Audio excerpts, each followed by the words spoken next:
మన ప్రభువైన యేసుక్రీస్తు నామములో దేవుని బిడ్డలైన మీ అందరికీ నా హృదయపూర్వకమైన వందనాలండి.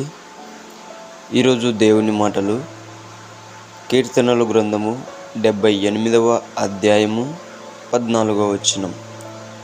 పగటి వేళ మేఘములో నుండి రాత్రి అంతయు అగ్ని ప్రకాశంలో నుండి ఆయన వారికి త్రోవ చూపెను.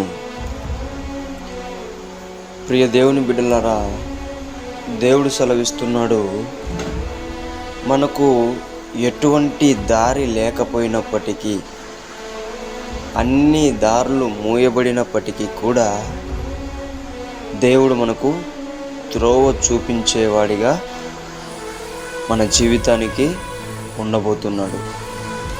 చూడండి, ఇశ్రాయేల్ ప్రజలు ఎన్నోసార్లు సనిగారు, గొనిగారు,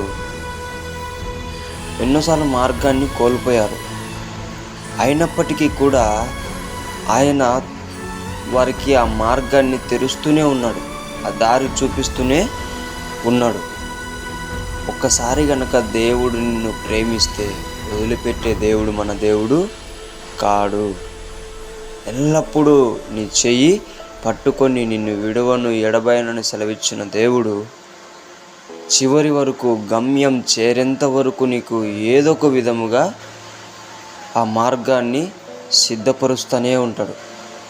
చూడండి, చీకటిలో ఉన్నప్పుడు అగ్నిలాగా ఉండి ఆయన మార్గాన్ని చూపించాడు. అలాగా మనకు త్రోవ తెలియనప్పుడు దేవుణ్ణి ఆశ్రయించినట్లయితే అందరూ కూడా మనల్ని ఇబ్బంది పెట్టాలని చూస్తున్నా, ఇంకేం చేయాలో అర్థం కాక నేను ఉరి వేసుకొని చనిపోవాలా, నేను మందు తాగి చనిపోవాలా, నేను అది చేసుకొని చనిపోవాలని ఏడ్చే వాళ్ళతో దేవుడు మాట్లాడుతున్నాడు. నా ప్రియ దేవుని కుమారుడా, దేవుని కుమార్తె, నీవు గనక నన్ను నమ్మి నన్ను ఆశ్రయించినావంటే నేను ఆ రోజు ఇశ్రాయేల్ ప్రజలను మేఘములో నుండి అగ్నిలో నుండి వాళ్ళకు త్రోవ చూపించి గమ్యానికి చేర్చినట్టు నేను కూడా నీకు త్రోవ చూపించి నీ గమ్యానికి చేరుస్తా.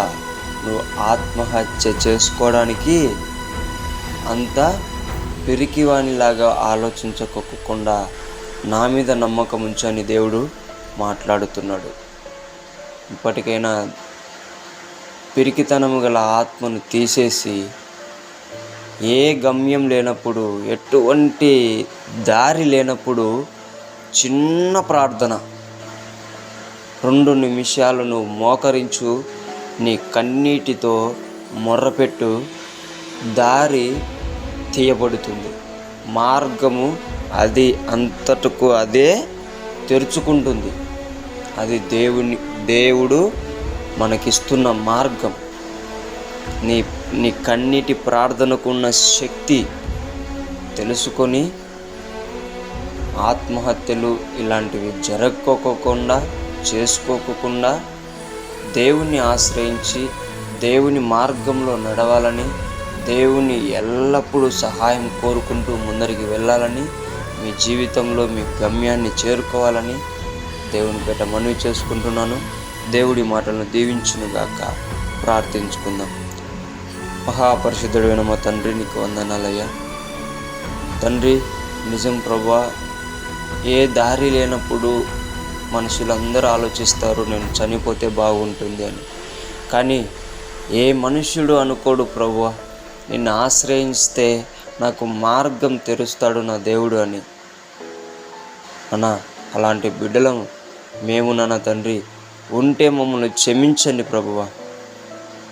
చనిపోతే నరకానికి వెళ్తామని తెలియజేయండి ప్రభువా. తండ్రి, ఎటువంటి సిచ్యువేషన్ అయినా సరే మేము నిన్ను ఆశ్రయించి మార్గాన్ని తెరుచుకొని గమ్యాన్ని చేరుకునే బిడ్డలుగా మమ్మల్ని తయారు చేయమని యేసు నామములో ప్రార్థిస్తున్నాం తండ్రి. ఆమేన్.